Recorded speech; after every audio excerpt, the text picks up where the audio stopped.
We're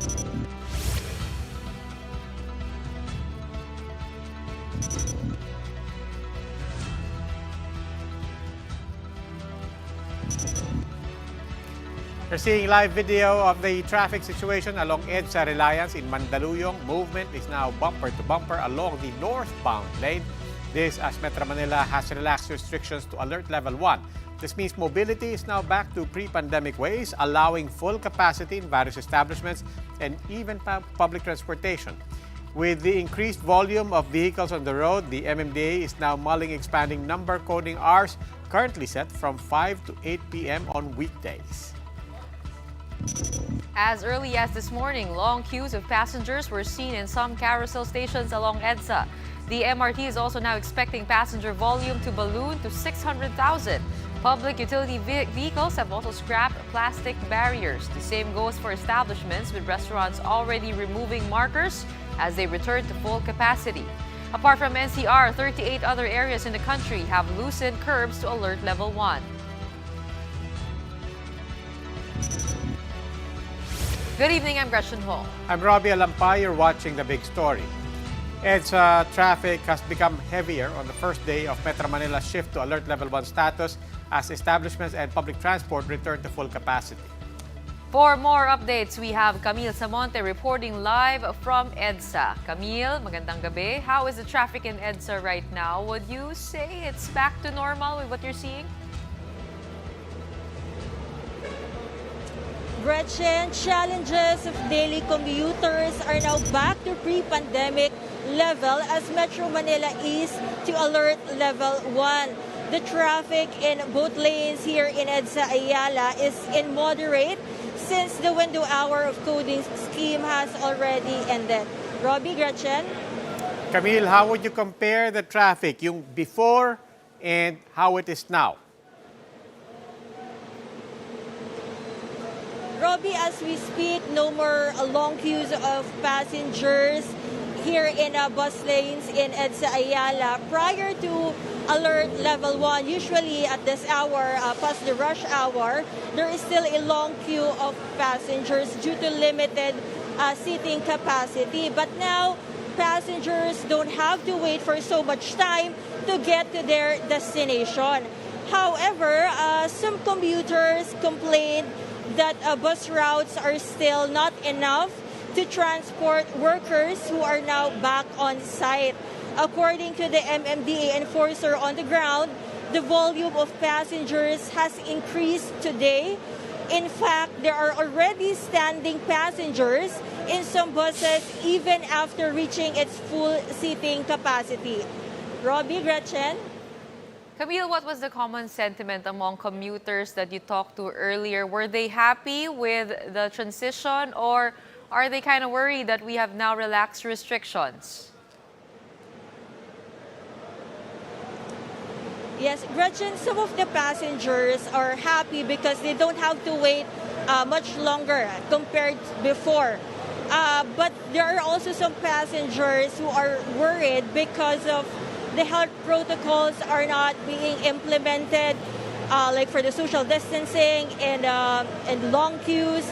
And also the situation I mentioned earlier, some buses are actually allowing standing passengers. So there are some who are complaining, but most of them, they don't have a choice. They just want to go home after a long hour of work. Gretchen, Robbie? Looks like we're needing to work on the health protocols and observing distancing in public transportation. Maraming salamat. That was Camille Samonte reporting live to us from EDSA. And while alert level 1 is already in full swing in several places across the Philippines, some health experts are still cautioning that the transition may be premature and could lead to future surges. But for some, the country is well on its way to the endemic stage of the health crisis, and that keeping safe is now on an individual level. Mobile journalist Jacob Lazaro gives us a front seat to that story.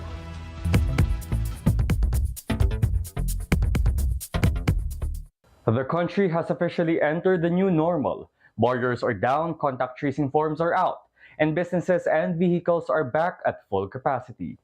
But the Philippine College of Physicians feels we have not prepared enough for it. We, in the healthcare sector, we are actually bracing ourselves for a possible spike again, no? After we have gone down on our restrictions. Dr. Encarnita Limpen worries that the country may see another surge unless safety measures are put into place. 2 years into the pandemic, Limpen says it is clear that many establishments, workplaces, and public vehicles have still not put in proper ventilation.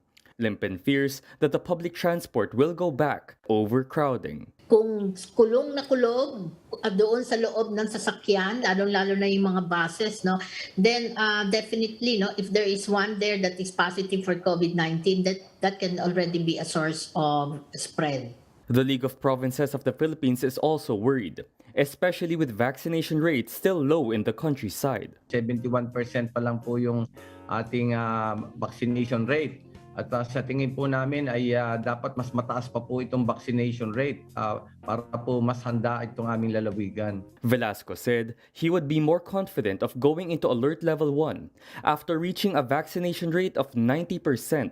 But Dr. Conky Quizon of the National Immunization Technical Advisory Group is more confident that we have hit the endemic stage, where life is somewhat normalized already. But Quizon said the responsibility of keeping safe has now been passed on to the ordinary Filipino. And that means minimum health protocols like masking and social distancing. Kahit sabihin ng gobyerno na pwede na, ang ganito, ang ganon, nasa sa atin kung paano natin talaga aalagaan ang sarili natin, okay? Mobile journalist Jacob Lazaro, we are One News. And just as restrictions have eased and restaurants are hoping to recoup losses, prices of LPG went up today and may now fetch for as high as 1,000 pesos. The cost of LPG per kilogram is now at 7 pesos 14 centavos to 7 pesos 95, while an 11 kilogram cylinder now costs 87 pesos and 45 centavos. Auto LPG prices have likewise increased by 4 pesos and 44 centavos per liter. Data from the Department of Energy also shows that household LPG prices in Metro Manila now range from 794 to 1,054 pesos per 11 kilogram cylinder as of February. Suppliers say the hike is still due to the ongoing tension between Ukraine and Russia. Ito yung natural gas. So the tendency is they have to go to Middle East to buy for their needs for fuel. Yung natural gas kasi is the main source of heating ng EU. Ang kapalit nun, it's either LPG or a natural gas din. These are the other big stories tonight. No longer neutral, the Philippine government is now condemning the Russian invasion of Ukraine after signing a United Nations resolution. Senators call for the suspension of e-sabong as cockfight enthusiasts remain missing. They also want to scrap the use of e-wallets in the online operations of sabong. As many flee the invasion in Ukraine, some of its citizens have opted to stay and fight. A look at some brave Ukrainians who took on the call to fight for their nation. These big stories after the break.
Good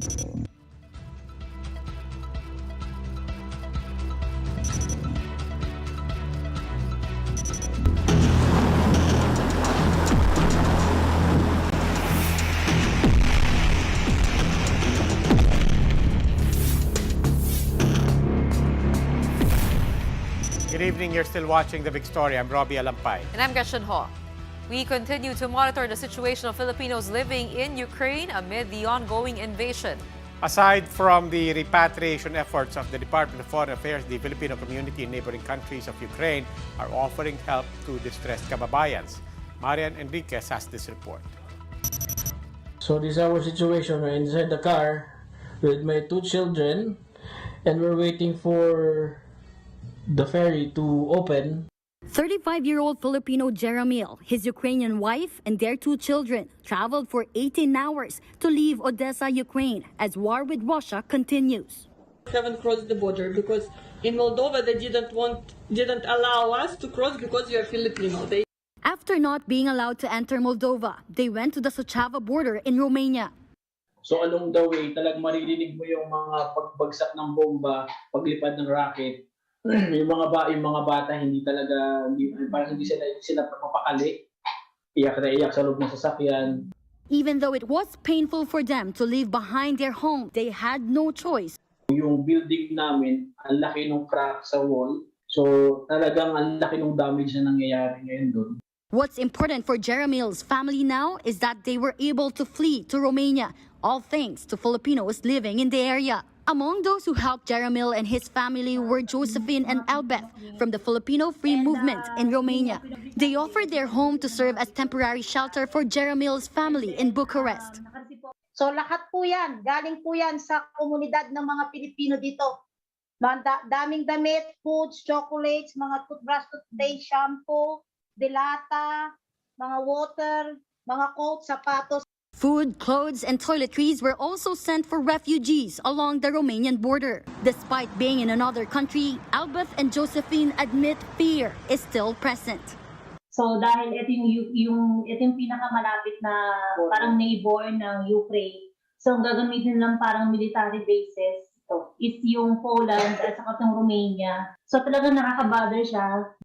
The Philippine government is now doubling its efforts to bring home Filipinos from Ukraine. 13 Filipinos who evacuated to Poland are expected to arrive in Manila tonight. They are part of the 40 Filipinos brought to Lviv from Kiev. Even though Philippines is open to Ukrainian spouses of Filipinos, Ukraine is not allowing men aged 18 to 60 years old to leave the country due to martial law. For News 5, Marian Enriquez, we are One News. After initially taking a neutral stance, the Philippines joins the United Nations in condemning the Russian invasion of Ukraine. The Philippines voted in favor of a UN resolution expressing explicit condemnation of Russia's invasion. The Department of Foreign Affairs voiced, quote, explicit condemnation of these actions on Monday. In a statement, the government urged Russia to stop its attacks and appealed for the protection of civilians and civilian infrastructure. They also called on a safe passage of humanitarian assistance for the people in Ukraine. In the statement, the Philippines once again reiterated its call for a peaceful settlement of the ongoing tragedy.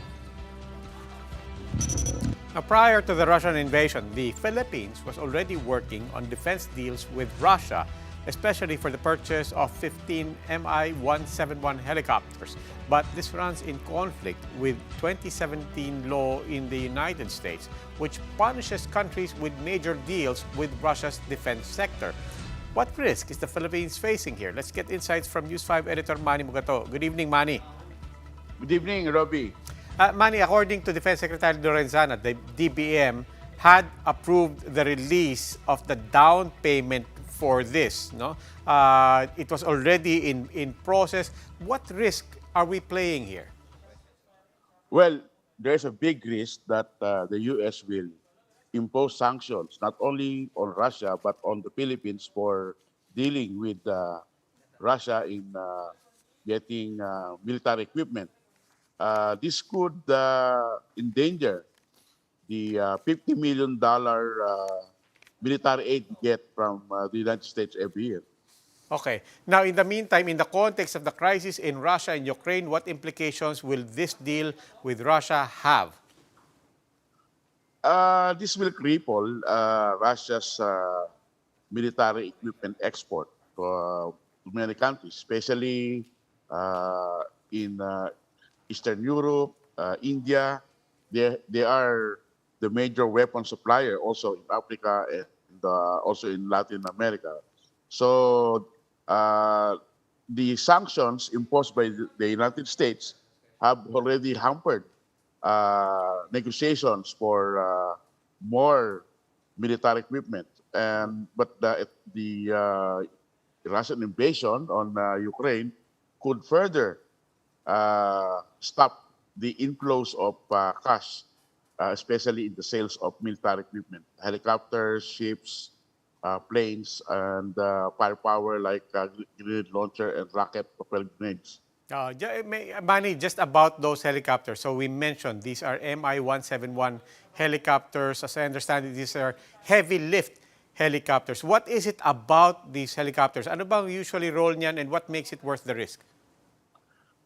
I don't know about why the Philippines is risking a U.S. sanction, but the helicopter, the Mi-17, is a bigger helicopter that can transport more men, more cargo, and they can evacuate wounded personnel, perhaps about a dozen that can fit into the helicopter.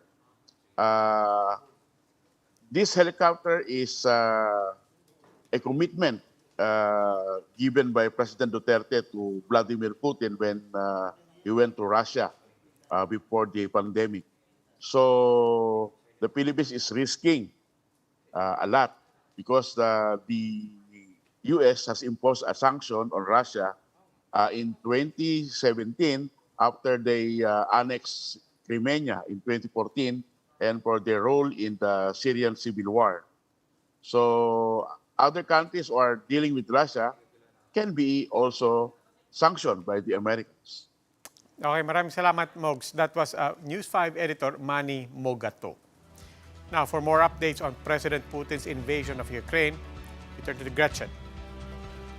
Robbie, it's day 5 of the war in Ukraine, and there appears to be no breakthrough in the peace talks between Russia and Ukraine delegates as the shelling continues. High-level talks between Kyiv and Moscow end with no agreement except to keep talking. Both Russia and Ukraine have decided to end peace talks on Monday. Officials from both camps return home to their respective capitals for consultations before holding a second round of negotiations. Meanwhile, Russia's military convoy stretched to 40 miles long at the north of Kyiv, according to a U.S. private company, Maxar. This is longer than the country's report of 17 miles. The company said additional ground forces were deployed along with ground helicopter units at southern Belarus. The ongoing tension between Russia and Ukraine has forced plenty of Ukrainians to defend their territory. In fact, some of those ready to engage against Russia are those you won't typically see in a battlefield.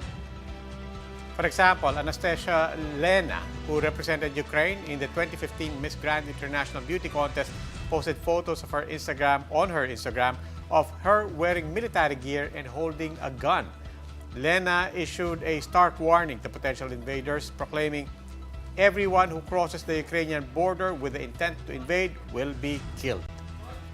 Meanwhile, a Ukrainian couple took up arms to join the fight hours after tying the knot. Yarina Ariva and Sviatoslav Fursin quickly completed their nuptials before heading to the local Territorial Defense Center to help efforts in fighting the Russian invasion. The couple were pictured taking part in a traditional wedding ceremony, but the next image was a stark contrast as the couple brandished their guns as they cuddled side by side.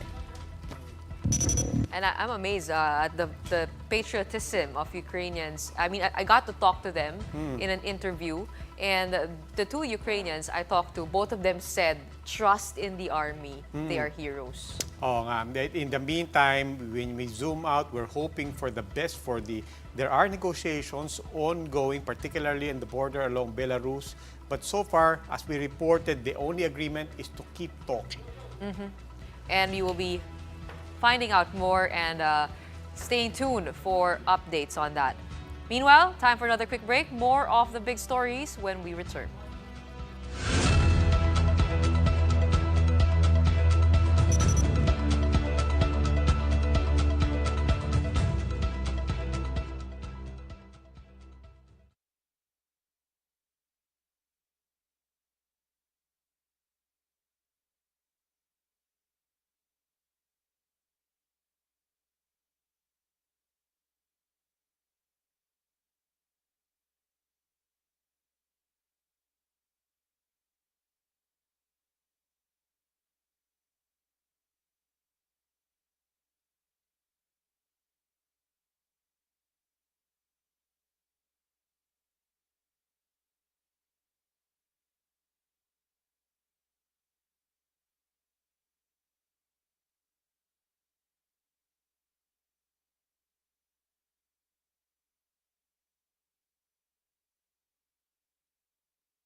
Good evening. You're still watching The Big Story. I'm Robbie Alampay. And I'm Gretchen Ho. Senators have filed a resolution calling for the suspension of online cockfights or e-sabong.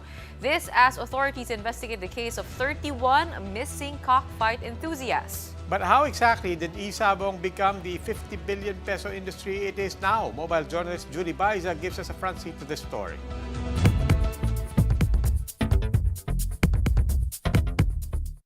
During the thick of lockdowns, Filipino bettors turned to e-sabong. But the online game hogged the headlines recently after no less than 31 cockfighting enthusiasts went missing. This prompted a Senate investigation. 23 of the 24 senators signed the resolution to stop e-sabong operations. According to Senate President Tito Soto, the President himself told Senator Bato de la Rosa that he agrees with halting e-sabong operations. Pending an official order form from the palace, reports say suspension of activities may begin as early as March 4. E-sabong has become so accessible, so much so that with just a few clicks on an e-wallet, one can already make bets for as low as 100 pesos. With a small investment requirement, De La Rosa says bulk of transactions in an e-wallet platform are now from e-sabong. Pinagdidiinan ni Senator Tolentino during our hearing na tanggalin na yung GCash at Paymaya buttons doon sa platform ng e-sabong para ma-stop itong napakabilis na betting, no, dahil sabi nga nila 3/4 of the transactions ng GCash ay coming from e-sabong. Data now peg e-sabong to be a 50 billion peso industry. With moves to halt its operation, the palace says the Philippine Amusement and Gaming Corporation has to first screen the Senate's resolution before it can give a recommendation to the President. Mobile journalist Julie Baiza, We Are One News. A sign of better days ahead.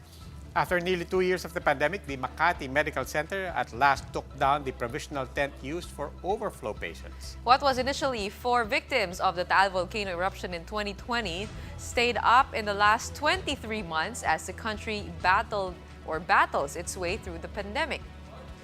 In response to the waning of COVID-19 cases in NCR, Makati Medical Center has announced that it has dismantled its provisional tent for overflow patients.